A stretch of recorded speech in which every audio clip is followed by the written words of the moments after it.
What's up, y'all? And welcome back to Daddy's to Talk. I'm your host, Robert, and today we're here to talk about all the amazing greatness that is coming, that is happening with Spring Anime 2022 so far, as well as Fujimoto, the creative Chainsaw Man, dropped an amazing one-shot chapter called Goodbye Eri. And yeah, so all that and more we're going to dive into in today's episode. But as always, if this is your first time here, then welcome. But if you're a returning listener or watcher, then welcome back. Y'all already know on Daddy to Talk, it's all about fatherhood, manga, anime, sometimes video games, and talking about all things that life throws at us. And sometimes life throws a lot at us, but that's why we're here, to talk it out, talk through things. So I hope everyone out there had a great weekend and is having a great week. Those of y'all that watch anime, I hope that y'all are enjoying the start of the spring anime season, because like I said, we have a lot we're going to dive into a little bit later on in the show, but a little bit of housekeeping and just general updates. So I hope that last week, I hope y'all enjoyed the episode that I did with Manga Brownies. It was so fun to finally be able to collaborate with them, to chat with them, hang out with them. It was so much fun recording that episode. And we also, this is another I didn't really advertise, but I also did a Instagram live stream with them as well a couple of days later after that. So it's fun just getting a chance to talk with them a lot throughout last week. And shout out to Panda from Worst Generation Podcast for coming on and doing the Ranking of Kings review discussion with me last week as well. That's another one that I hope that y'all enjoyed. And I'm going to go and mention this right now up at the top of the show. Next week will be another very awesome interview episode that y'all will get. I had the pleasure of talking with my homie Silent P, the creator behind Space Crush comic. And so y'all will see that discussion next week. So be on the lookout for that. Be excited. And what's something else? I also just put out a review for volume 1 of Sakamoto Days. So those of y'all that's been listening to the podcast for a while, y'all know I talk about Sakamoto pretty often on the show, but I had to go out and buy volume 1 and let the manga streets know what's up. So go check that out. And I also just finished reading volumes 9 and 10 of 20th Century Boys. So that podcast / video discussion will be out later in the week as well. And yeah, so your boy's staying busy in so many facets, so many aspects of life. I definitely want to give a shout out to Moody from All Art Podcast, as well as GB, also from Worst Generation Podcast. They had their Collective Cafe Twitter stream today, where they just kind of just talked about various things, but just kind of like talked about goals and talking about, wins and things we're struggling with and all that stuff. And I don't think I've talked about it on the podcast here, but they also are highlighting me as their creator of the month, which is such a awesome and humbling pleasure to be selected for that.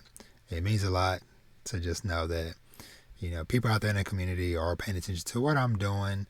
They enjoy what I'm doing. They enjoy me as a person. And I truly cannot thank y'all enough for all the love that y'all are giving me, have been giving, and continue to give. So, with that being said, diving into just a couple of just quick things. So, life wise, family wise, everybody's doing good and stuff. Kind of having a situation with my oldest boy, and not a bad situation, but just like sports wise, to where trying to figure out, getting him to understand that, like, how to flip the domination switch on, because I didn't get to go to any of his games this weekend, but I know how he plays and stuff, and my wife was telling me that, like, some games, he'll be aggressive going in, nobody can stop him, but then it's like, then he'll turn around the next game or whatever, like, being super passive, like he's going in, then he'll kick it out. And it's like, I had to talk with him and just as far as being like, hey, like, it's okay to, yes, get your teammates and stuff involved, but it is also a moment of, you also got to pay attention and notice, like, okay, I've been kicking the ball out, nobody's scoring, nobody else is making things happen, so then it is on you to, okay, hey, to notice that and be like, okay, let me make some moves, let me do some things to kind of maybe try to get the game going. But that's the current thing he's currently struggling with, because it's like, I think in like the last week, I think my wife said she's had like 3 different teams, 2 different people like reach out, be like, oh, hey, we got this workout thing over here, maybe we should come out over here or have him come play with us here or whatever. And it's like, man, it is a lot, because the team today, they're out over in Frisco area. We found out that there was a local team here in the actual area where we live at or whatever. They're like, oh, hey, bring them over here. And so it's a lot, but it's a thing of like telling him, because my wife was like, people, or like kind of like, semi joking with him or whatever, but just being like, coming up to him, like coaches coming up to him before the game, like, hey, hope you don't give us too much trouble today and stuff. Or because there was one guy it was like a coach that we've played against before, and then a coach we were about to play against, something or whatever, and the guy made that comment or whatever, and the other coach was like, oh, wait, this the kid? And the guy was like, yeah, that's number 24, that's the one. And so it's like, now things are progressing to the point where it's like, as we continue to do this, and as we continue to play more and more various teams or whatever, it's like more and more people are paying attention. There is a target on him now, to where it's like, when people see him walk in the gym, it's like, oh, that's the dude. And it's like, trying to get my son to understand, like, it is okay to embrace that, because I think he even said, like, to my wife, what was it, that somebody was afraid of him or something of that nature. Oh no, that was a different situation. So I guess at school, on the bus stop or something or whatever, I guess some boys or something was picking on one of my daughters, both of my daughters, and my son was kind of like, hey, yo, chill. And then something about the dude or whoever was like, all right, hey, come see me when we get off the bus. And they got off the bus, and the boy ain't do nothing or whatever. He went running off, whatever. And my son came and told my wife, being like, hey, mommy, I think kids are scared of me or whatever. But my wife was like, hey, well, you did what you needed to do as the oldest, as big brother. You stood up for your sisters and you protected them and stuff. And so it's like, like I said, just like trying to talk with him and like get him to understand, like, hey, it is okay to, in a way, like, embrace the fear you strike into other people. Use it, and stuff, whatever. But he's 13, he's learning, but got to figure out something, like I said, like, to get him over that hump, at least like when he's playing, like, okay, hey, turn up, get aggressive, let's go in. My middle boy, he is still making his journey through the Avatar Last Airbender series. He is now, I think he said he's on season 2 of Korra. And so it is just funny when he's coming in and asking me these questions and stuff, whatever. It's like stuff I know I have because I seen, watched it all. But it's been many years since I've watched some of that. So he'll be asking me like super specific questions like, oh, do you remember who Amon's brother was? Or do you remember how this thing is connected to that? And I'm like, man, not really. I'm like, it's been years since I watched it. I said, I've seen it. I know it's somewhere in my back of my head, but I'm like, boy, you gotta chill with that. And he's also been doing something where he's like been like watching YouTube videos or something on like the history of like the Spider-Man series. So he'll like come in and like randomly question me about, hey, which Spider-Man faced off against blah blah blah blah, or who was the first person in the Spider-Man movies to get the symbiote suit and all that stuff. And I'm like, boy, dude. Like, you can remember all these questions and stuff, but you can't clean your room in. But it's just funny. And yeah, so and that is that. My daughter, she was vacuuming, my oldest daughter, and she attempted to do a good deed and like clean the vacuum, like empty out the little thing, but she took the thing apart. And I was sitting here, I think I was preparing to record something else or whatever, and she came in with the pieces and she was kind of like, help. And I'm like, take that back to the living room where you were, because you're just trailing dust all through the house now. And I'll come in there and help you out. But, you know, but overall, things are going good there. One thing, and I'll try not to drag this on too long, but one thing that's kind of like been on my mind a lot this week was I partly feel like, in a way,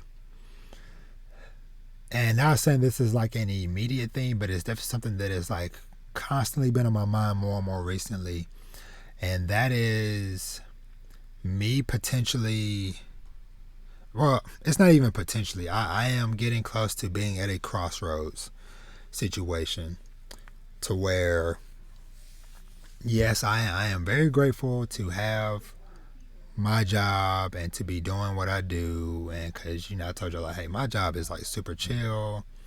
And, you know, getting hired on full time gave me that kind of like security.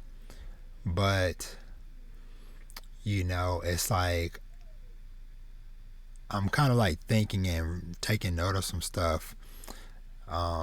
Just because of the fact of, like, you know, hey, I'm a father of 5. I'm married, father of 5 freaking kids. You know, where later on this fall, and I've talked about this before on previous episodes, but just to kind of bring it up again, later on this fall, it's going to be so many transitions happening in our life to where my oldest 3 are all going to be going to 7th grade, hopefully. You know, all things stay on track. They'll all be going to middle school, 7th grade, so new school, new thing, whatever. Vash will potentially be starting school. And yeah, it's like that stuff, you know, and with them going to middle school, that introduces school sports in the mix with the AAU stuff that they do all year round as well. And so it's like, you know, all this stuff is just like really making me think like, okay, you know, money, finances and things of that nature. And, you know, I am, you know, I've said it many times over the last year. It's like when I started this podcast and content creation and stuff, I didn't start it with the initial goal or idea of like, oh, hey, I'm going to be, you know, making a living off of this or whatever. But like I said many times, it's like my mama didn't raise no fool. And it's like, even though that might not necessarily have been like the initial goal, the potential is there. And it's like doing things, setting myself up with things along the way to potentially do more with this, which is why, like I told you, you know, I've wanted to do more conversations with other people, picking people's brains, you know, helping get more awesome people out there into the world. Because I have like a lot of people that I've been talking to, getting lined up and stuff for that. It's like they're doing awesome stuff, but it's like they've never been on a podcast before. Some of them have barely even shown their cell phone video pictures and stuff like that or whatever. And it's like kind of having that opportunity to kind of like highlight and showcase these awesome people to the world. And like I said, like kind of maybe making something of this for myself as well along the way. It's like that's why, I started doing the YouTube portion of it and doing video to kind of get that side of things going. That's why I decided to just go ahead and it's like, hey, I'm still figuring things out, but it's like, hey, I'm going to go ahead and put the Patreon out there, see what happens with that.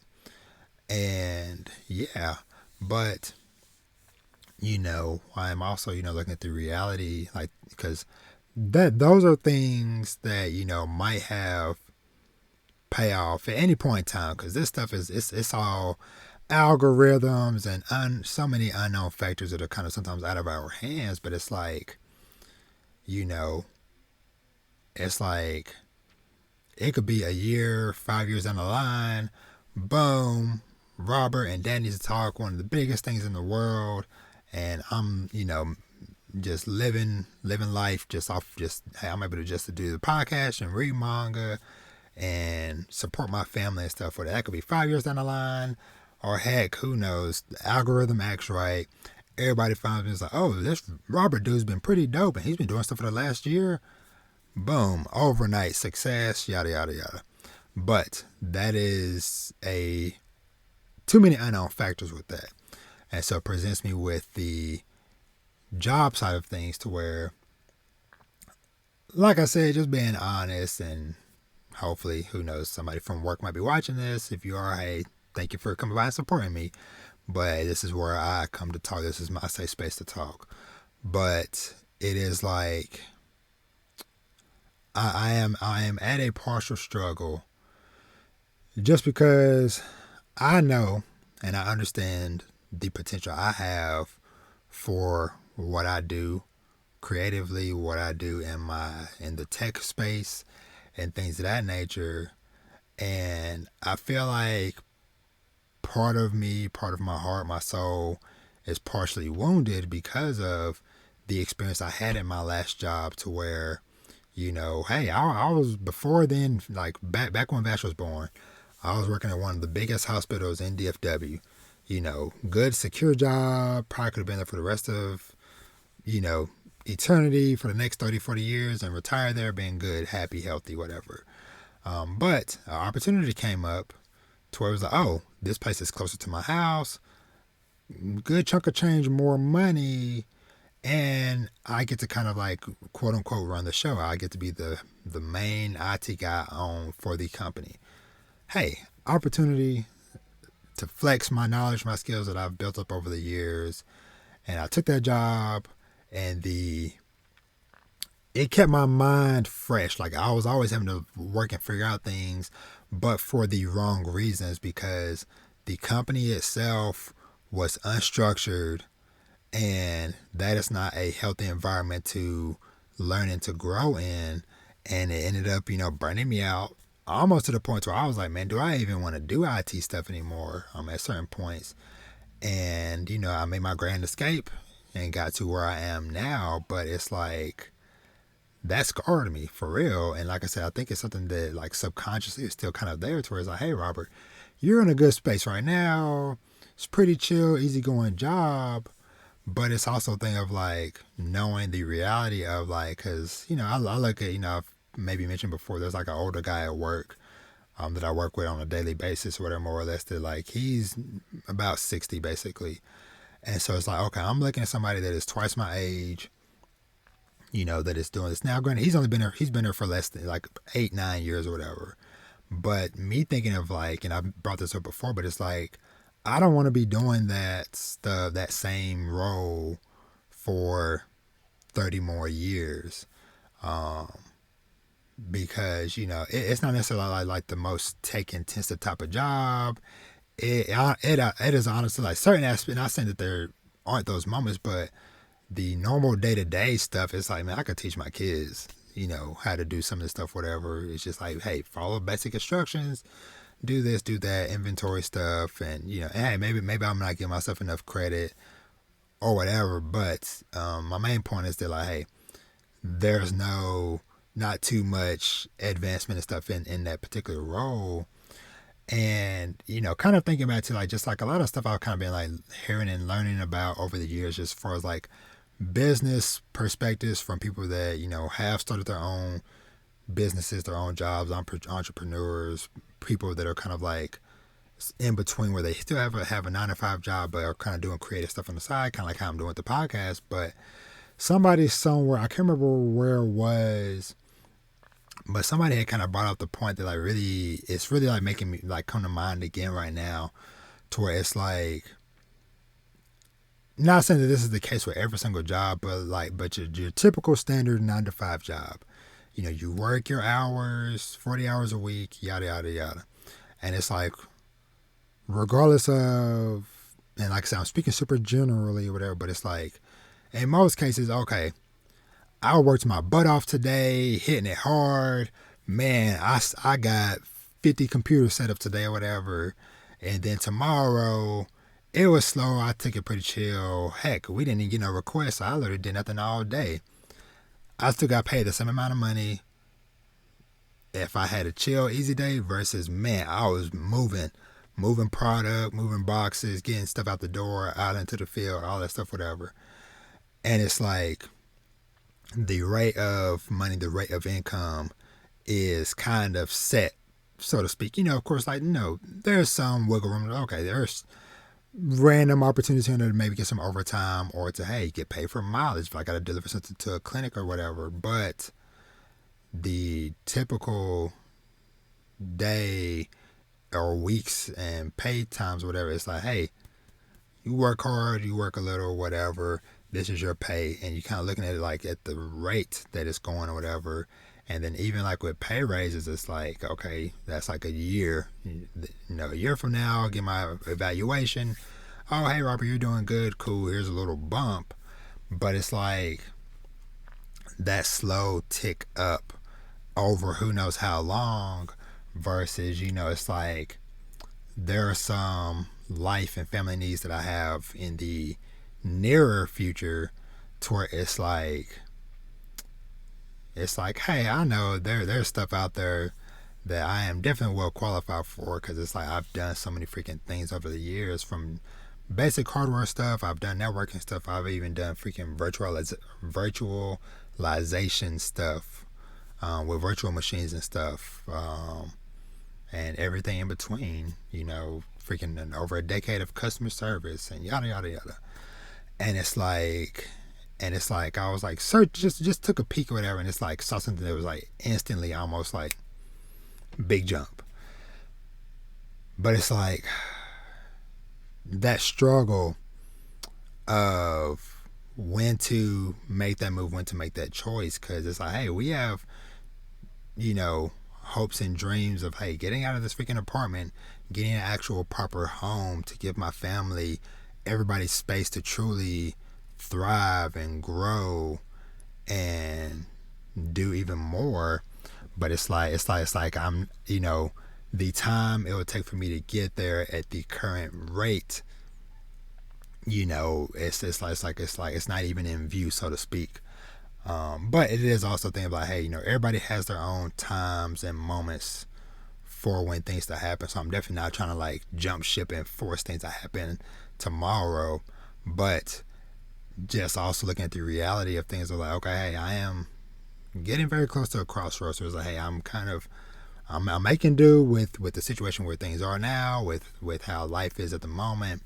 But like I said, it's like I want to be able to do more with and for my family.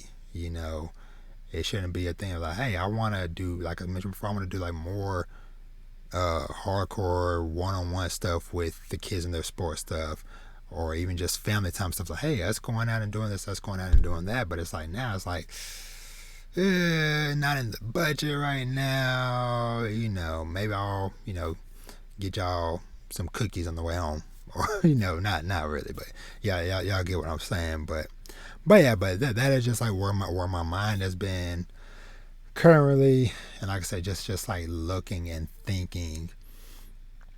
But it's like I am still going to do what I've been wanting to do, which is, hey, using the time that I have now to where, like, hey, I have those days at work where I am super slow, downtime or whatever. That's where or that's where I kind of have an opportunity to kind of like research and come up with ideas and think on stuff for the podcast, for the content that I do. Because honestly, and I've said this many times over this last year, but it's like I feel like if I was at my old job or some other job, I would not have gotten to where I am now. I feel like as quickly as I would have if I didn't have that flexibility to be researching. Oh, what are all the different various platforms that a podcast can go on? Oh, how do I set up video? Oh, how do I use OBS? Oh, how do I do XYZ? And things of that nature. So, like I said, I am definitely, doing my best, like I said, to not immediately throw away the free time and stuff that I have. But like I said, I'm also being realistic and also just realizing that, like, hey, the longer I go without really getting to use and flex those super in-depth IT skills, then the worse it'll be off if I end up in a situation where it's like, hey, Robert, we need you to, configure this switch or do whatever. And it's like, man, I ain't done that in, 5, 6, 7 years, type of thing. So, but we'll see. Your boy will keep pushing me. Like I said, I just wanted to kind of just get those thoughts out there. And because, like I said, I like to talk to y'all. And I also like I said, I like doing this as a way to kind of time capsule and document my journey as well. So there's like, hey, a year from now, if I want to, I can look back on this episode and be like, oh, okay, that is where Robert's thoughts were on, the week of April 10th, 2022. And okay, hey, have things gotten better? Or are they worse? Or are they still the same a year later, type of thing? So yeah. But I think that's going to do it for general housekeeping and just life talk stuff. But an early shout out to my wife. Early happy birthday. Her birthday is going to be next Sunday, the 17th. So love you, love you, love you. Hopefully I can, pull off some awesome husbandly things for your birthday. But we'll see what the future holds. But let's pick up the mood and let's talk about some awesome stuff. So just a couple of just like super quick news things I just want to touch on. One of which that I am extremely happy about. We got announced that there will be a anime adaptation of Witch Hat Atelier. So Witch Hat Atelier, y'all know this is a series that I freaking enjoy. I just read up to volume 4 over the weekend and ready to dive into 5 because I have 5 through 8 on my shelf, and then I think volume 9 comes out, I think like in June or something like that. So, but anywho, I have a handful more that I can go through. I'm slowly making my way through, but I might get to talk about that a little bit later. We'll see. But super happy that there's an anime coming from that. Dead Demons Destruction is also getting an anime adaptation. That's one I don't have in my collection yet. It's one I've been thinking about getting. That one's by Inuo Asano, which is the same guy who did Downfall and Solanin, which is 2 series that I talked about and reviewed recently. But this will be his first series to get an anime adaptation, so I'm excited to check that out because the manga for that I believe just ended or it's about to end in this month or next month or whatever. It's nearing its end basically. So I'm excited that that's getting an anime. So be very cool to see and watch that. Couple quick gaming headline things. So E3 2022 has been officially canceled There will be no in-person event or a digital online event. E3 as a whole has been canceled for the year. And last thing, for you Kingdom Hearts fans, shout out to my homie Bree. They announced today Kingdom Hearts 4. Don't know when it's coming, but they put out a trailer for it. And so, yeah, Kingdom Hearts 4, if you care, is coming. But let's go ahead and dive into this spring anime preview discussion. So, alright, so I have pulled up a list from anilist.co, and for those that might be interested, so I do try to keep I do have, there are links in my bio and stuff for a link to my profile on AnyList, so that y'all can kind of like loosely keep track of what Robert's watching and reading and stuff, whatever. It is a little off sometimes because along with, updating you with stuff that I'm currently watching, every now and then when I think about it, oh yeah, that old show I watched as a kid, I'll go through and update it. So if you see, like, for example, Robert updated 2 days ago that he watched Dragon Ball. I watched that freaking 20 years ago. But I'm not supposed to go through and like adjust dates and stuff for that. I just bookmark, okay, watch whatever, just so like I said, because I want to do like a better job of like keeping track of what I have seen and read and things of that nature. But yeah, so starting off, and I'm gonna end up touching on, because some people in the community had commented on my post as far as like what stuff they're watching, but I'll mention that a little bit later. So just kind of going down the list. So we'll just kind of go through and hit them as we see them. So Shield Hero Season 2 has started. And wow. I enjoyed Shield Hero Season 1. And I knew I was going to watch Season 2 when it came out, but it also wasn't necessarily like, oh man, I am dying to watch it. It's just one of those shows where it's like, hey, I'll watch it. If I think about watching it, I'll watch it. But it's also not one through where I'm like, oh yeah, this is my most anticipated thing of the year. But the first episode was solid, and they wasted no time, like just diving into the craziness and stuff. And they also wasted no time reminding us of like, oh yeah, the other 3 heroes and the one lady who shall not be named, y'all suck. All of y'all royally suck a lot. And so that was just kind of funny, just like I said, just getting that reminder of like, yeah, y'all are not cool. And because it's like, oh hey, this crazy catastrophe is happening or whatever, and it's just like, all right, hey, we got something else we gotta go do. So hey, Shield Hero, buddy, you know what to do, bro. We're out. So yeah, but it was, like I said, it was just cool just seeing the show just come back into form. But yeah, so I'll watch it, but yeah.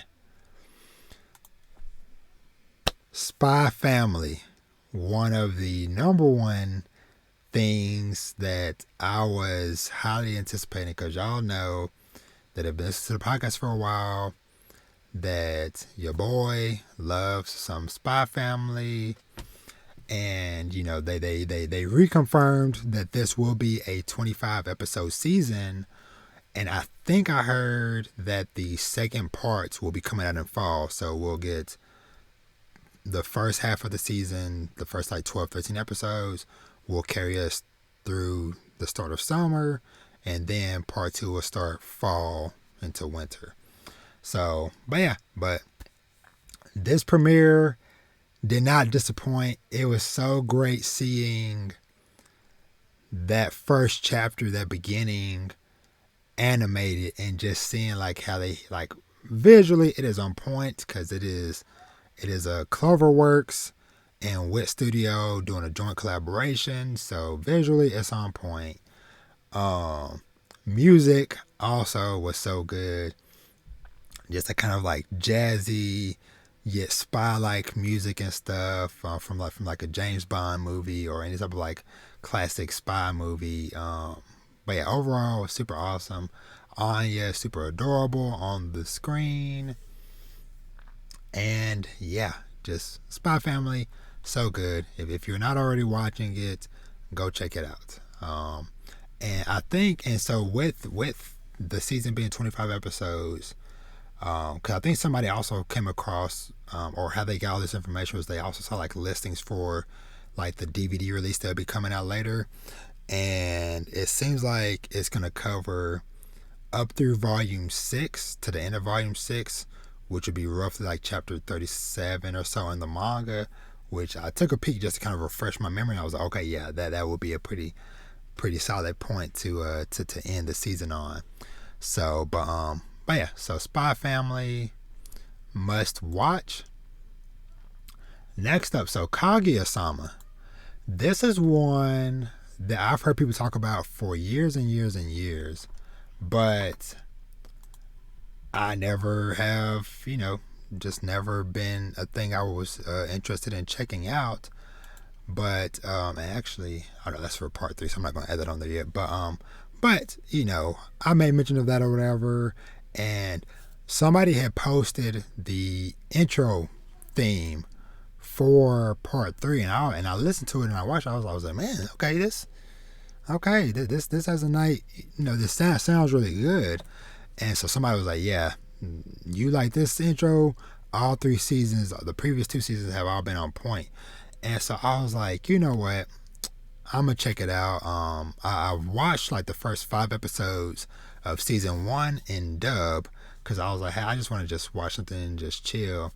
And so basically it kind of follows these 2 characters, Kaguya, who is the girl, and Lord, I can't remember, Miyuki, the guy. And basically like the guy, he's the student class president and she's the vice president, and they both have strong feelings for each other, but they're also doing their best to not be the first one to confess those feelings and stuff, whatever. So it's just kind of funny just seeing them like both awkwardly end up in situations or whatever to where basically one or they get, end up calling each other's bluff and all that stuff, whatever. So, but I've enjoyed those first 5 episodes that I watched, and I'll definitely continue to watch it over time. So, let me see. Shikimori's not a cutie. Not one I'm really interested in checking out myself, or I might check it out. It's not a high priority. I know a lot of people were hype about it and seem to enjoy the premiere, but we'll see when I get to it. I did hear, I think that a lot of people at the studio either got COVID or got sick or something, whatever happened, that might potentially cause a big disruption and delay in their production schedule. So we'll see how that kind of goes. Kami Can't Communicate Part 2 or Season 2. I'll get to that eventually because I still haven't finished Season 1. So we'll see. Quintessential Quintuplets movie. Never watched or read that series, so don't care. Aharon San. So this was one where I knew nothing about this going in, and honestly I was going to write it off, but let me show y'all what changed my mind. So it was the gifts. This gift specifically is what got me, because I saw this when I was scrolling the timeline and I was like, that looks hilarious. I need to know what is going on. So I ended up going and watching it, and I am so happy that I did, because this show is such a wholesome, funny watch, and also endearing in parts. So Aharon-san, and forgive me because I just realized I didn't really go through the description for none of these other shows. So just super quickly, I'll say it for this, because I'm kind of all over the place right this. But for our Heron Son, um, so basically, so the story follows the indecipherable daily life of the short and quiet Reina Aharon and Rido, who sits next to her. Aharon is not so good at gauging the distance between people, and Rido initially felt some distance between the two of them. One day when Rido picked up an eraser that Aharon dropped, the distance between them suddenly became uncomfortably close. So basically, it is just tall guy, tiny girl. Most of the time when she talks, her voice doesn't carry, so she is like getting extremely close and in people's face to, or in his face specifically, to like try to mumble some words. And other times she's just talking normal, but it is like it is just a cute, fun, wholesome series. Definitely recommend you watch. So going back, well, granted, no, I gave a description for Kaguya-sama and Spy Family. Y'all probably heard me talk about this before, but Spy Family is the one where main character, or one of the main characters, Twilight, he's a spy. He basically gets a mission to where he has to infiltrate this school, and the only way to do that is he has to basically build this fake family with a wife and child, and he ends up adopting this girl, Anya, who is secretly a telepath, and later on, you'll see in episode 2, but just speaking in general, because it's in a synopsis, and I've talked about it in the manga before, but end up meeting a woman named Yor to be his wife, but she is secretly an assassin. So, and that is like a recurring theme in the show of like meeting various characters that have like double lives or secret identities and stuff like that or whatever. So, but yeah, that is that.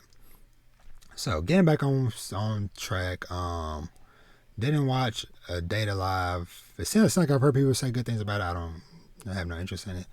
Tomodachi Game. So I watched this. Very weird, not weird, kind of like creepy in a way. So it's basically kind of like a game show thing, kind of like a little bit of like a Alice in Borderlands / Squid Games type of thing, to where basically you have 5 high school friends who basically get dragged into this game, this Tomodachi game, to where they have to work together to clear this 2 million yen debt or something of that nature. And so the first game, they kind of like get asked a bunch of just like yes, no questions, and everybody mentally has to come to the consensus of yes, we want this, or for the correct answer. If even one person doubts or second guesses or whatever, it will go to the opposite or whatever. And so, yeah, so it's just these people kind of like playing like these like mind games with each other and stuff. So it's interesting. I don't know if I'll stick with it. I might give it another episode or so. But, like I said, the first episode was interesting, but I don't know if it'll be, the thing I will, carry on with all season. But we'll see. Let's see. A couple of cuckoos. I don't know. Or cuckoos. I don't even know what this one is. I remember the name. Let me see. Mixed up with another family's baby, a child as a baby, high school student Umino Nagi is finally meeting his biological parents. On the day of their meeting, he happens to encounter Amano Erica, a high school student at a prestigious and wealthy girls' school. At her request, he's half forced into pretending to be her boyfriend so she can avoid marrying her fiance. However, not only were they babies who had been mixed up, they're also engaged to each other. The loving parents of both families officially recognize their engagement, and the couple begins living together. Nagi is in love with his classmate Sagawa Hiro, and Erica is determined to rebel against her father, so the couple agree not to get involved with each other. The mixed up and chaotic romantic comedy show begins. Huh. Alright, that's interesting. We'll see. I might check out that first episode. I don't know. But that's still not airing for 12 more days. So, damn, that's the end of the month, the 23rd. So, we'll see once we cross that bridge. I might need to close some of these tabs. Because this thing is like taking forever to load. So we'll see. I'm Quitting Heroing. This is one I did watch. So this is one where basically a guy, he is super strong and he basically defeats the demon lord. He saves the country, yada, yada, yada. But, because he is so strong, everybody in the country and stuff fear him. And so they kind of start plotting to try to take him out. And so basically he ends up being like, hey, screw y'all. Before y'all can take me out, I'll take y'all out. I'll go work for the demon army or whatever, for the demon king, and get my revenge, so to speak. So that first episode, like I said, it was okay, but it's another one. Oh, actually, I need to add this to my list. This another one that I might give it another watch or give it another couple episodes, whatever. But like I said, the first episode was okay. Let me see. Greatest Demon Lord is reborn as a typical nobody. I don't know. That's a maybe. Or like I said, might be one at least maybe we'll look into and check out. But we'll see. Summertime Render. That is one that is on my list. But unfortunately, it doesn't air until... Okay, it'll be airing later this week. So in a couple of weeks when I have another normal episode, I'll get to talk about that. But Summertime Rendering... all I'm going to say is keep that on your radar. I don't want to talk about it too much because I read like the first 3 chapters of the manga last year when they announced that there was an anime coming, and it was interesting, is what I would say. Interesting in a good way. Something I didn't expect. So, next up, I watched episode 1 of Skeleton Knight in Another World. So this is one, an isekai, where a guy gets basically maybe reincarnated, or I don't know, that hasn't been explained yet, but basically he has been transported into the game that he's been playing, where he's playing as the character that he created or whatever. So, OP character type of situation.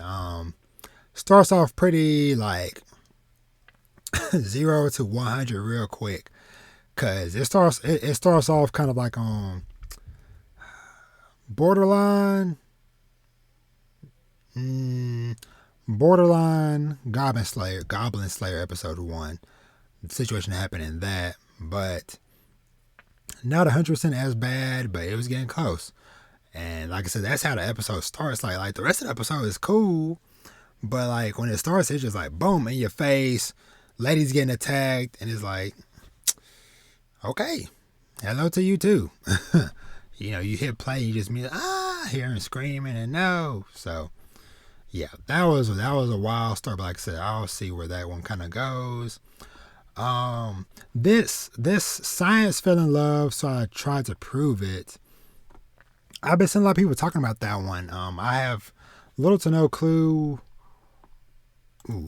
of this show. I just know this is season 2 of whatever that show is. So I don't know. Maybe I'll go back and check out season 1 at some point later on. This is another one I checked out. Trapped in a dating sim, the world of otome games is tough for mobs. That is a mouthful of a title. And shout out to Blurty Otome, because as soon as I saw just the title of this, I thought of her. She is a blogger and streamer who writes about and plays otome games. So that is like a genre of games I'm not 100% familiar with, but this guy ends up getting reincarnated into this otome game that he was playing.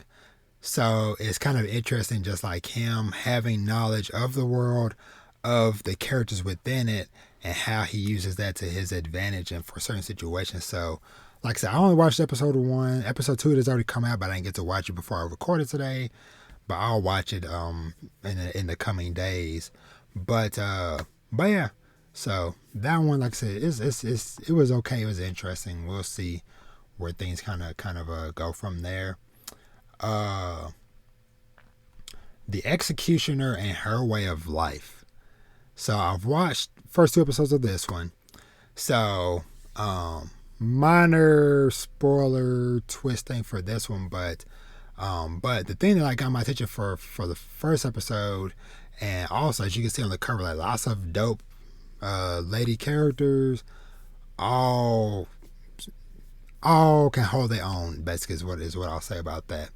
Especially the freaking the teacher of the main character. And I'm curious to find out about this like princess that got introduced in the second episode. But anywho, so basically this series is more or less following Minnow, who is an executioner, and so she basically takes out people who get isekai into her world. So it starts off you thinking that, oh, okay, this is an isekai show, because you see a high school kid get reincarnated or summoned to their world, then get tossed out on the streets because I guess like, oh, hey, his power or whatever, we can't do nothing with it. Goodbye. So this girl, so Minnow, will approach people and be like, hey, I see you got thrown out. That's so sad. Hey, I have this church where we take in people like you, yada, yada, yada. But she basically gets them to show off their ability. And once she sees what it is, if she deems it, okay, this is too dangerous to be in the world, she assassinates them basically. So that was a pretty interesting twist on that, where I was like, oh, okay, this isn't just your typical isekai. It's something a little bit different, and kind of, explores and go into the actual characters of these isekai worlds and the impact that people that come into them have on their world. So, like I said, I enjoyed episode 1. Episode 2 is also pretty solid. So we'll see where things go from there. Bubble, What Studio movie that's coming out in May that I'm very excited to check out. Visuals look very stunning on that one. Some of these other ones, don't care about Isekai Quartet. Ascendance of a Bookworm is one that I've heard good things about that I want to check out eventually, just not right now. Love After War Domination, I heard funny things about that. Dawn of the Witch. So I watched this one too. I honestly barely even remember what this one is about. Let me see. The freaking synopsis even starts off with, I can't remember. Who am I? What am I? Seville is a student at a magic academy who has no memories of anything from before he joined the school. Not understanding why he's there, the time he spent at the academy feels hollow and empty, and since he doesn't know how to work hard, his grades are always the lowest in the year. One day, the school headmaster, Albus, orders Seville to participate in a dangerous special training. I want you to spread the use of magic in an area where they hold witch hunts.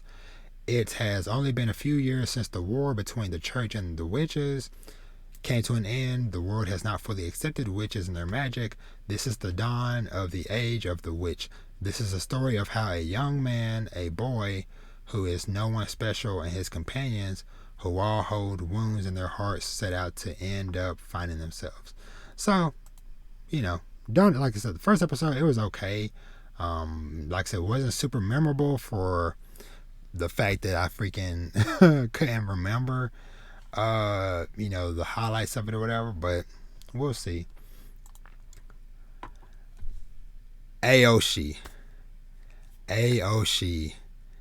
is a soccer anime. This one was on my radar because a lot of people, when it got announced it was coming out in the spring, a lot of people was like, well, hey, because a lot of people were looking forward to Blue Lock. That is like the top number 1 sports anime of the year. Everybody is hyping up, ready to get into whatever. But I've heard people being like, hey, do not sleep on Aoashi. I hope I'm pronouncing it right, but I'm going to say Aoashi.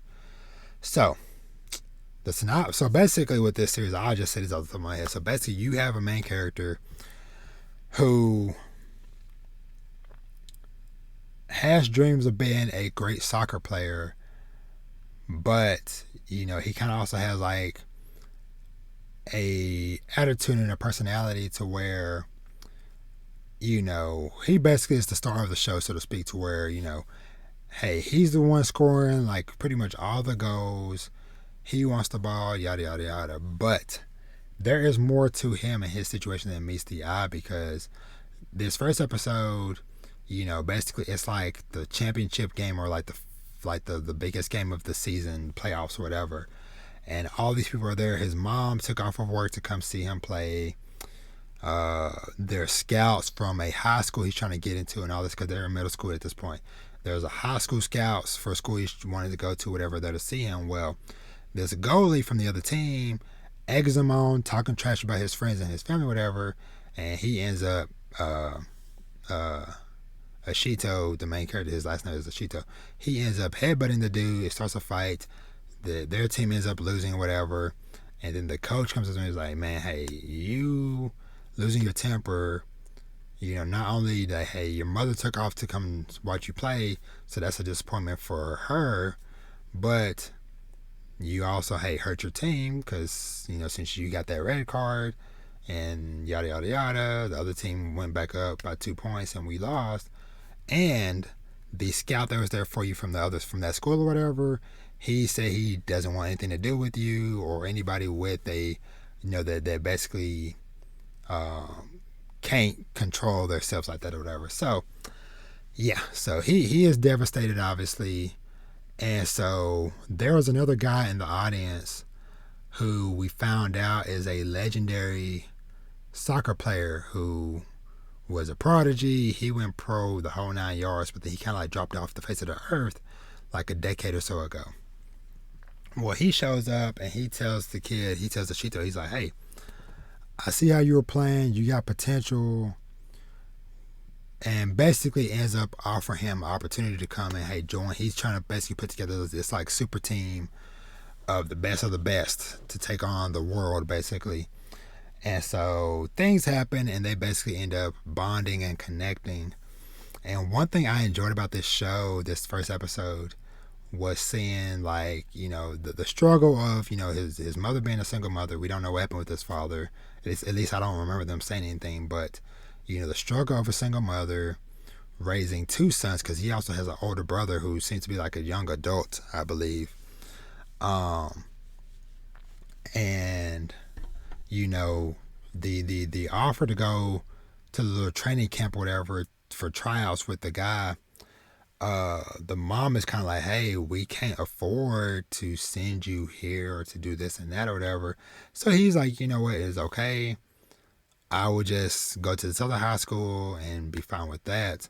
But his brother came to pick him up one day and just talked to him. Was like, hey, that guy who gave you this, whatever. And that's when he told him like who he was, his legend, yada, yada, yada. And his brother gives him some money and is like, hey, I'll handle talking to mom. I'll explain it to her, whatever. But you use that money wisely, because I had to work overtime. I had to bust my butt to make this money for you. But basically chase your dream, man. Go after your dream. And so it was just so awesome just seeing him get that support from his brother, and of course in a way from his mother too. But I am just super interested to see where things go from there. So let's see. Demon Girl Next Door, don't care. Odd Taxi movie, looking forward to watching that. Next big one, Dance Desu. This is the next series that Mappa Studio is working on. It is a ballet dancing show. So this one basically follows young boys. I think are they in junior high school? I think junior high. But anywho, main character, he basically growing up, like his family, his mom and dad took him to a ballet recital or whatever, and he saw this one guy come out after like these kids had their performance, whatever, and the guys showcasing his dancing just like mesmerized the kid so much where he was like, man, I want to do this too. And so he had dreams of being a ballet dancer and stuff too, but he got made fun of by other kids, other boys, whatever. It was like, hey, no, you're a boy. Why are you in ballet? And so he ended up going the route of taking basically like a form of like judo or martial arts or whatever. Well, so slight spoiler, but and I was so hurt when this happened. But his father unfortunately passes away, and I hated that for multiple reasons, but especially because it's like his dad was supportive of him. Because at first his dad was kind of like, you want to do ballet? And then when he actually danced for his father and showcase what he can do, his dad was like, okay, because his dad was like a stunt coordinator guy on like movies and stuff. But his dad was like, okay, you know what? I support you. Yes, you can do it. But then like once his father passed away from like a freaking sudden heart attack, his uncle, the dad's brother, whatever, basically kind of like told the MC, being like, hey, what's his name, Junpei, that hey, your dad's gone. You gotta take care of your mom and your older sister. You're the man of the house now. And so that's when he started getting really deep into doing the martial arts stuff. But deep down, he always had that passion for ballet dancing and stuff. So he ends up meeting Miyako Godai, who, in the cover art or whatever, she's the girl between the two guys. So she basically, because she noticed that one day in class when he was like trying to show off like martial arts moves, that when he did like this like crazy like spin kick in the air, it was actually a like a really tough ballet move, so to speak. And so she was like, hey, I know you really want to do this, don't you? And so she invites him over to her mom has a ballet studio that they own, that they run or whatever. And I was like, hey, join me, come join our studio, whatever, yada, yada, yada. And at first he's like, no, what are you talking about? I'm not into ballet, yada, yada, the whole playing out thing, whatever. But seeing her going so far for him, and then like once we see her mother, who is the coach of the owner of the studio, or whatever. I love the mom because she's hot, and she had that fire in her. As far as like, hey, ain't gonna be no slacking right here, man. Like, hey, if you want to do this, you gotta go all in. And there was a moment like later in the episode to where, where he's still trying to juggle doing the ballet stuff, but also trying to do the martial arts stuff. But basically, she sees that he really loves doing it, and she basically tells him like, hey, if you want to do this, if you truly want to be the best at this, whatever, then more or less you need to commit, and you need to, be prepared, or basically asking like, are you prepared to give up everything else for this dream? And so, yeah, definitely, like I said, some good stuff. Visually looked great. Music was on point, and yeah, so very excited to keep up with that one, and to see where that one's gonna take us. Let me see. This Daemon Recipe for Happiness, I heard good wholesome stuff for it. It's a slice of life about cooking. I think it's a family bakery too. Nagumo Irino returns to his Kyoto home for the first time in 10 years. When his father is hospitalized, Nagumo is eager to take over Ryokishi, the family's Japanese sweet shop, but he's instead asked to be a father figure to Itsuka Yukihara, the girl everyone calls the successor. So I'm gonna check that out. I'm gonna give that a watch because you can never have too many wholesome shows in your life. Um, but yeah, but let me see what else. Is there anything else that? Oh, okay, okay, okay. Yeah. Okay, yeah. There's still a few more I want to touch on and highlight. Let me see. Nothing else there at the bottom. I went all the way down to the bottom just to kind of like scroll back up and just kind of glance over real quick. Yeah, none of those from those. Shout out to Kingdom season 4. Tiger and Bunny. I've never actually watched Tiger and Bunny. I always heard the name of it over the years, but I never watched it. Heck, I just found out that it's like a superhero type of thing or whatever. So we'll see. Maybe one day I'll watch that too. This golf one I'm interested in checking out too. But man, the episodes for this like drop at like 10:30 at night. So the one night or the day I was excited to hopefully get to watch it, I was like, okay, cool. Crunchyroll said it's coming out today, and I'm like, it's like 8 o'clock, still not out. 9 o'clock, 10 o'clock. I'm like, what the heck? And then like 10:30, it finally went up. But by then, I'm doing other stuff or whatever. But I'm gonna watch this golf one, like I said, it's called Birdie Wing Golf Girls Story. Let me see. This Vampire in the Garden. That's another one that Wit Studio is doing. Looks interesting or whatever. It is like I think like a vampire one. Yeah, one cold winter.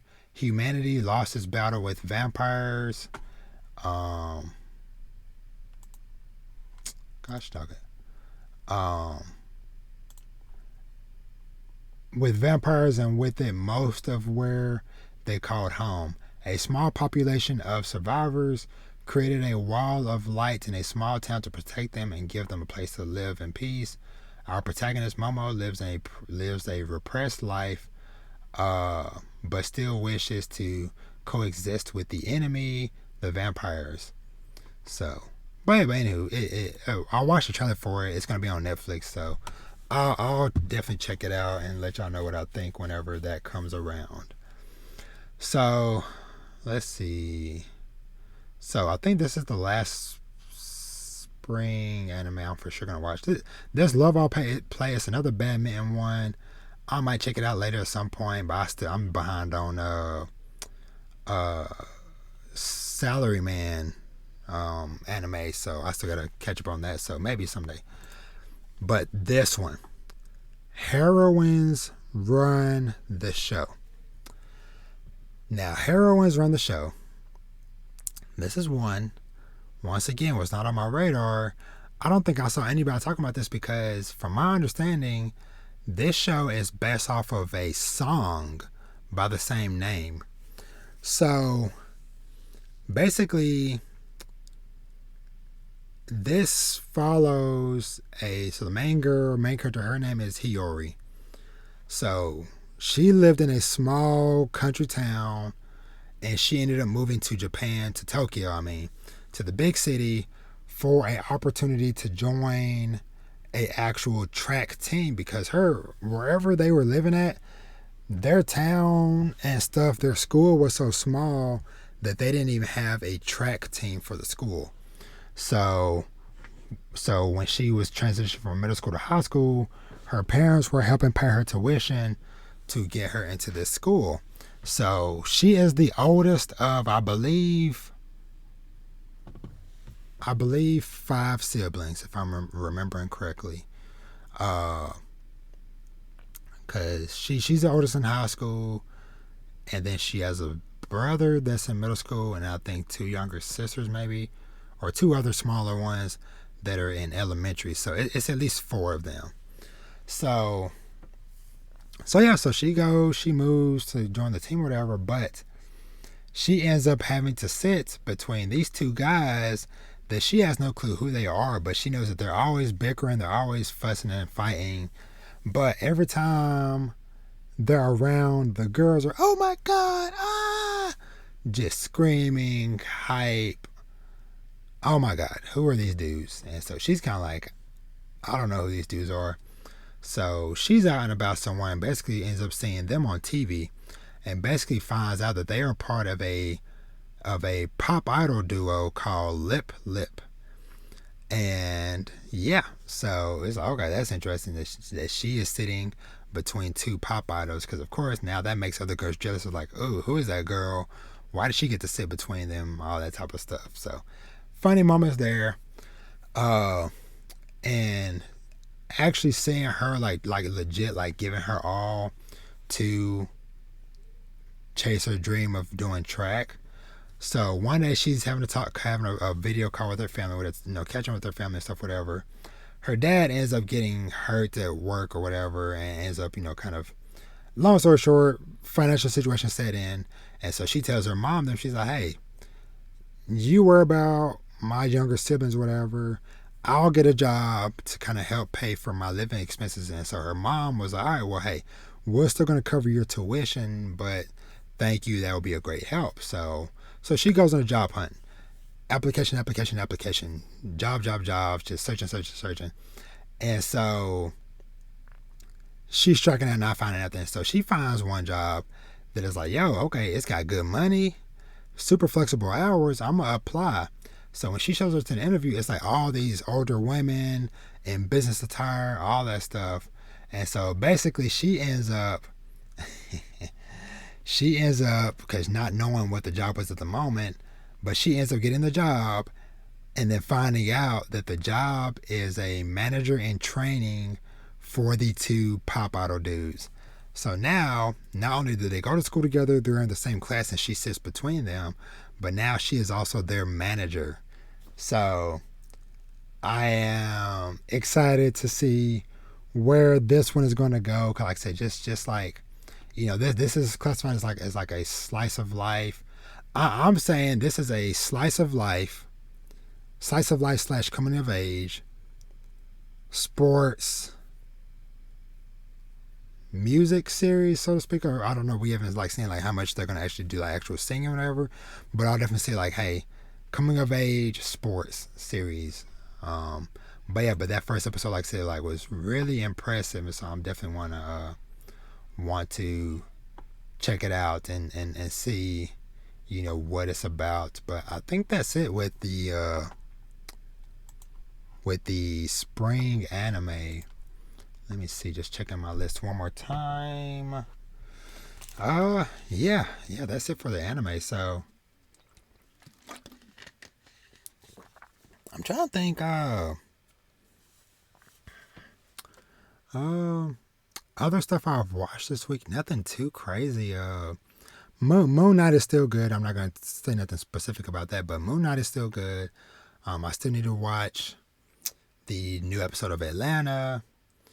Oh man, Abbott Elementary was so good last week. It was so good. Just seeing them, or in the situation where Ava had to present her case of why she should keep her job, as well as getting more funding for the department or whatever, to the school board with the superintendent there or whatever. That was such a good episode. But yeah, but other than that, I don't think I have much else to talk about TV wise. Cause like I said, I watch a lot of anime. So yeah. So let's go ahead and just dive into some manga real quick, and I'm gonna kind of keep this one kind of short and sweet to an extent, but let me see.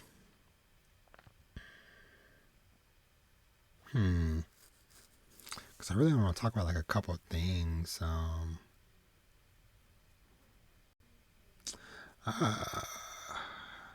I guess I'll start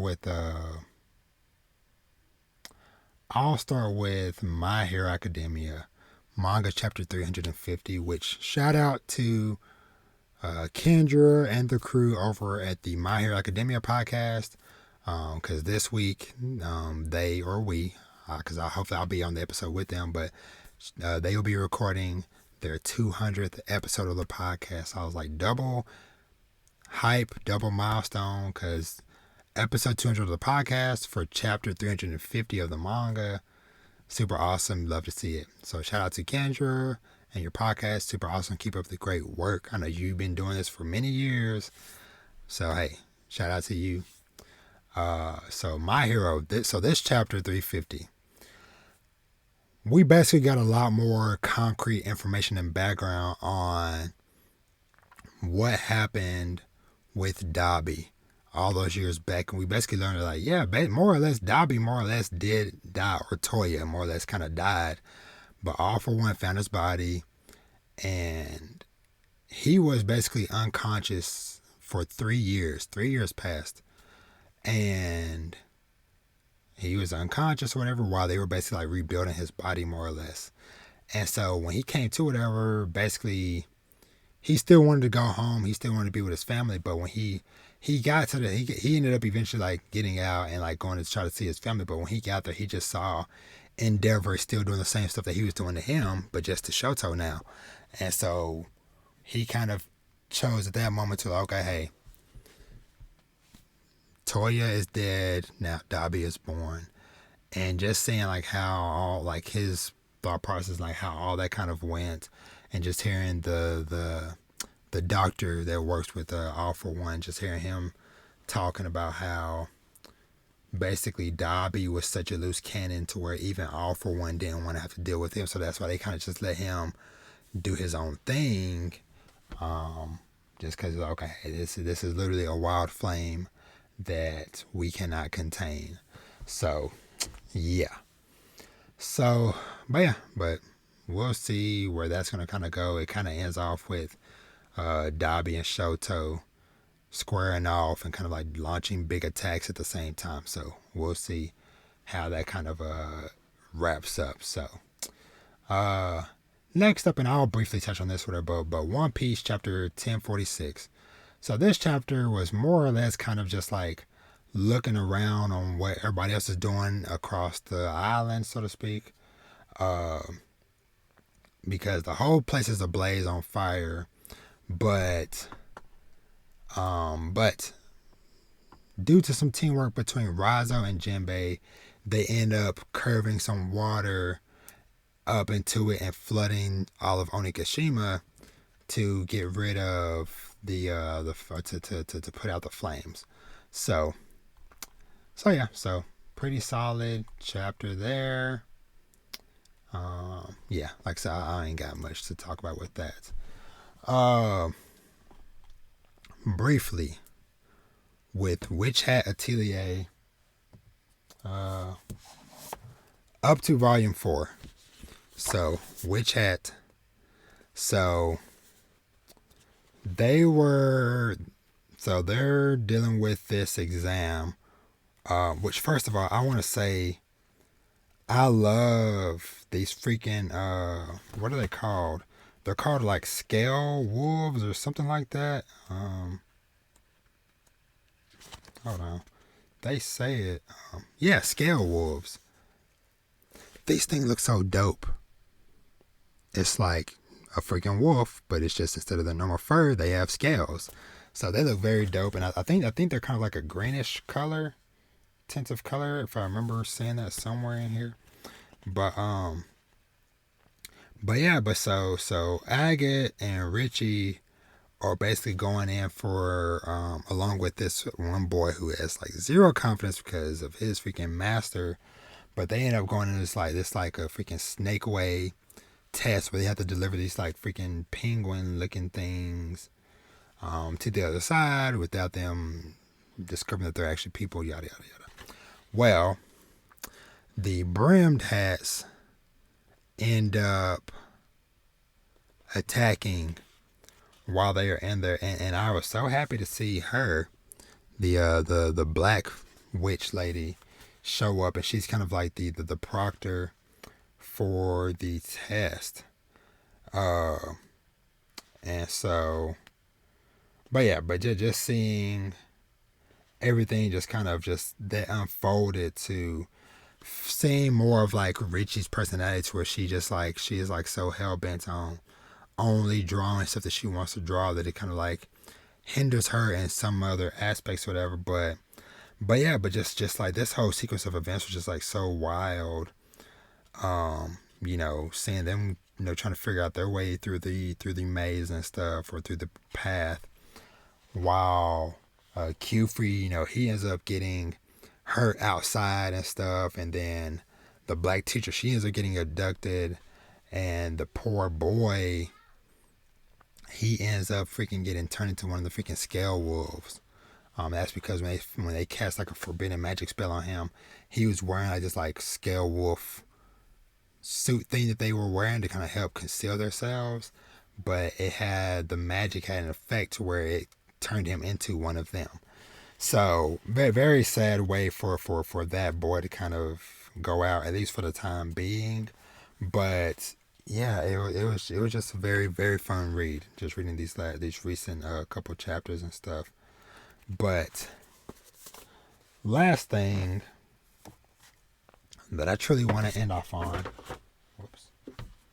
Last thing I truly want to end off on talking about is Goodbye Eri by Tatsuke Fujimoto. So just showing a little brief quick clip or image, but look back and Tatsuke Fujimoto. So if you do not know, Fujimoto is the author of Chainsaw Man, one of the hottest series out there right now in the manga streets, soon to be in the anime streets. But so he put out this one-shot chapter today, and we saw what he did with what was the name of that other one-shot he did? Yeah, his last one-shot that he did last year was called Look Back, and that one was good. Now this one, which is called Goodbye Eri, it is a one-shot, but a very lengthy and meaty one-shot that is 200 pages long. This one, y'all. So this one hit me so hard in so many ways. It hit me once, it hit me twice, it hit me freaking 3-4 times. So basically, it starts off with, we have this situation where the main character is this boy named Yuri. Yuta. He gets, for his 12th birthday, he gets a cell phone, a smartphone. And long story short, basically, his mom is very ill. She's on the verge of dying. So she tasks him with, hey, record my last days, so that when I'm no longer here, you will have video and audio of me moving around, talking and stuff, whatever. So, Yuta agrees to it or whatever. And so over the course of, I'm guessing, some months or so, whatever, Yuta, is recording all these different moments and stuff, whatever. Up until, because she even requested that he even record up to even including when she dies, get that all on film. And so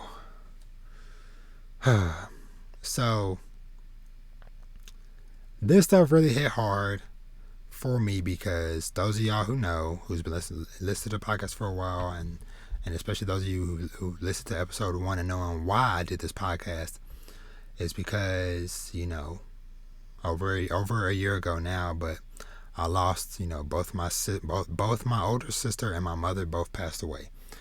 Older sister, October 2020, and my mom, January 2021. But the way that this Goodbye Eri relates to me is because I was there when my mother passed away in her last moments. I was there by her side holding her hand.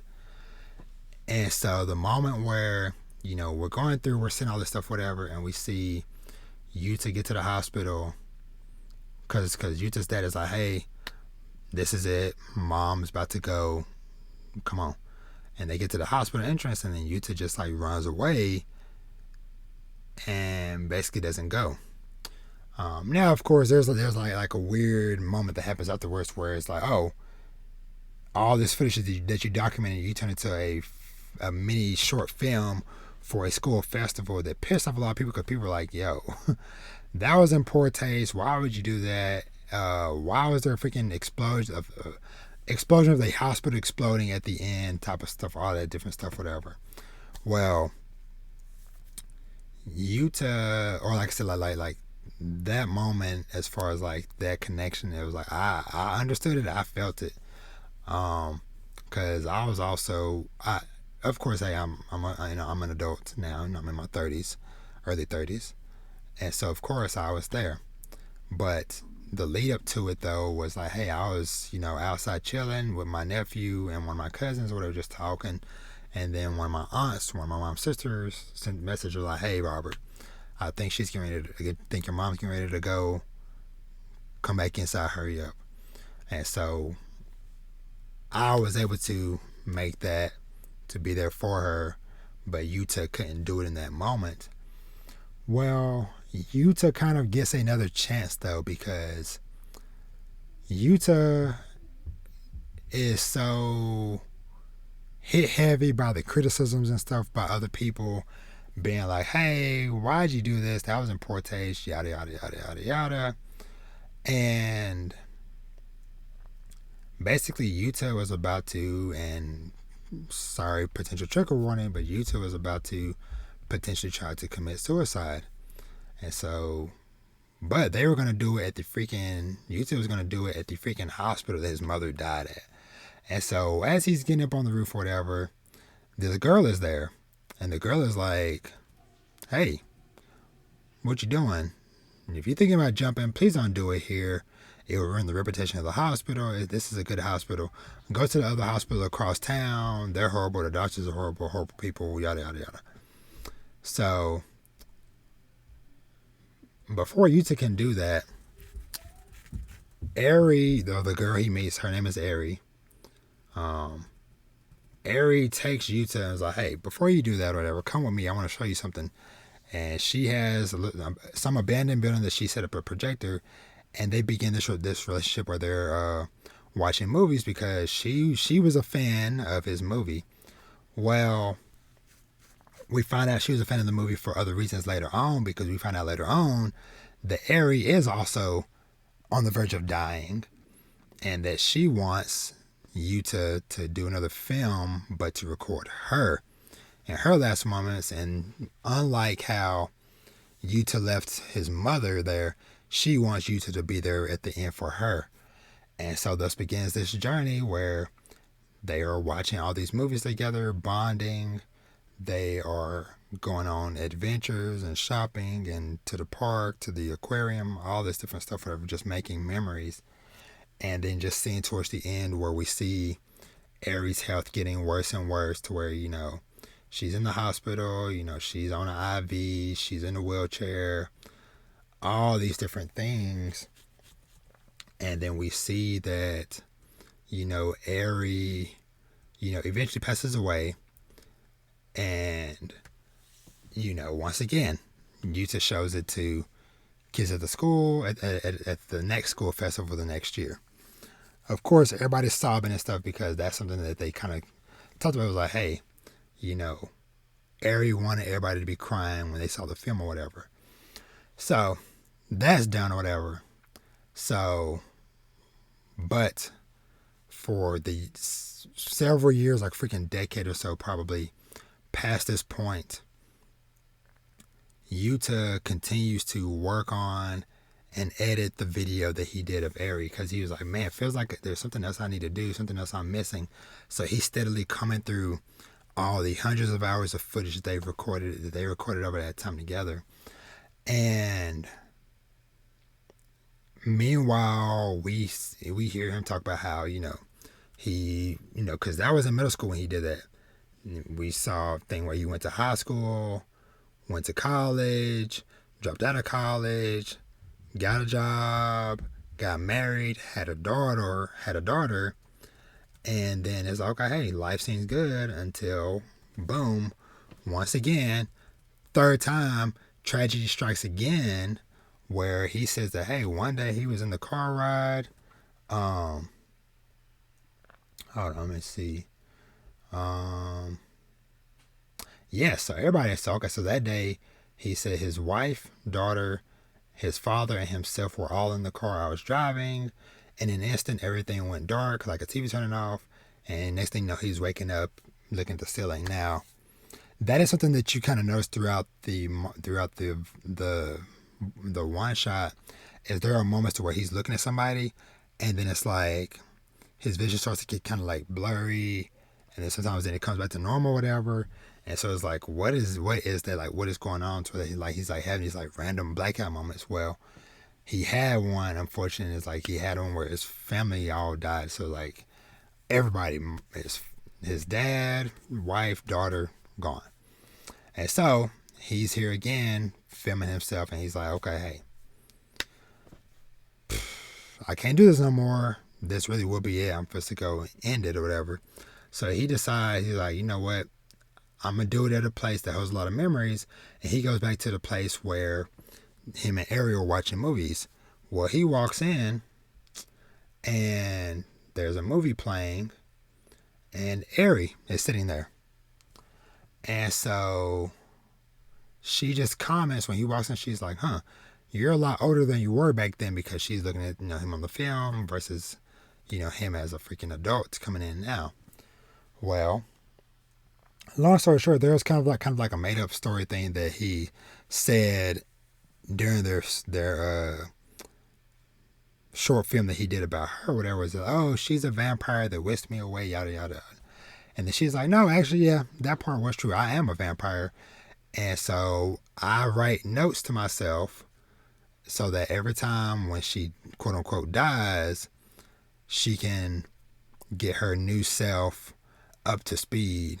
Because she said, oh yeah, after 3 days, yeah, I was back alive and kicking, but I don't have any of those memories. But she was like, hey, with this video and the letter left behind, but also primarily because of this video, I am able to see and understand you, understand myself of how I was previously, whatever. And yeah, and that is like where things kind of freaking go, in a sense, to where they talk and stuff, and it is just crazy. And this panel where she says, I'll get to because I don't know, what did she say, let's see, yeah, will you be able to cope with this? He asks her. Everyone you love will die before you do. Your parents, sweethearts, friends, you'll watch them all die. Won't living like that drive you to despair? And she said, I think the last Eri must have been in despair. Yes, it'll be fine, because I have this movie. I'll see you every time I watch it. No matter how many times I forget you, I'll remember you again and again. Isn't that beautiful? And he's like, yeah, it is. And then she's like, well, I don't like people watching or talking during movies. So hey, either you sit down or you get out of here. And he's like, yeah, I think I'll get out of here. And he just says goodbye to her. She says goodbye to him. And the final shot is of him walking away from the building with an explosion. No finer way to end this one shot than that. And this thing truly gave me a lot to think about, a lot to appreciate, a lot to reflect on, to be honest, because honestly, I truly wish that I had more things with like my mom's voice and video of her and stuff. Just for prosperity's sake, because it's like she's gone now. She's been gone for over a year. And seeing how Yuta went through all this multiple times, like I said, freaking his mom having to record that, with Eri having to record that, and then like his whole freaking the rest of his family, and then for it all just kind of come here, it's just like wow. But that's gonna do it for this show. Yeah, I really can't think of nothing else to say, but but Goodbye Eri, that is truly a gem. That might even be one, maybe. That once it's all said and done, I might, if they ever come out with a physical version of this, I might get this to have in my collection. But yeah, let's go ahead and just start to wrap things up.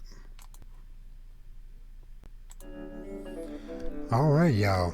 So, thanks again for watching and listening to another episode of Dad Needs to Talk podcast. Like I said, I hope I wasn't too much of a Debbie Downer this week, but like I said, I just had a lot of stuff on my mind and on my heart that I just kind of needed to talk to y'all about. But on a broader note, I hope that y'all enjoyed the discussions and stuff on the various anime for the spring season that is out. And yeah, hold on. Pause. Because I forgot to do this. I had a feeling I was going to forget to do it, and I almost forgot to do it. So I have to give a quick shout out to the community. So, and I'm going to have to figure out, I don't know how to figure out, but I'll just say this is fine. This recording can just be as it is. So shout out to James for commenting. He says, surprisingly, I've been enjoying Tiger and Bunny 2 on Netflix the most this season so far. Honorable mentions, Shikamori-san, Shield Hero 2, Spy Family, Date Alive, and Kaguya-sama 3. Black Damzilla said, I've also enjoyed a variety of Isekai, Skeleton Knight, and Shield Hero. Were good, but execution and Her Way of Life is still the standout for me. Shout out to you for that one. As well as talking about some romantic series, so like Kaguya-sama, Aharon, Science Fell in Love, and so on and so forth. Shout out to Moody for over at ARC podcast for mentioning she really enjoyed the first episode of Dance Dance Desert. And also double shout out to Moody because she also just watched Blue Period for the first time and loved it. So yes. And then last but not least, Huey T saying he's been watching and enjoying Tomodachi Game, Spy Family, Shield Hero, Aoashi, Skeleton Knight Another World, and a Heron Son. So a lot of stuff that I'm watching as well. So yeah, so let's try this out here again. But thanks again for y'all watching and listening. As always, y'all can find me everywhere at Dad Needs to Talk. Twitter, Instagram, TikTok.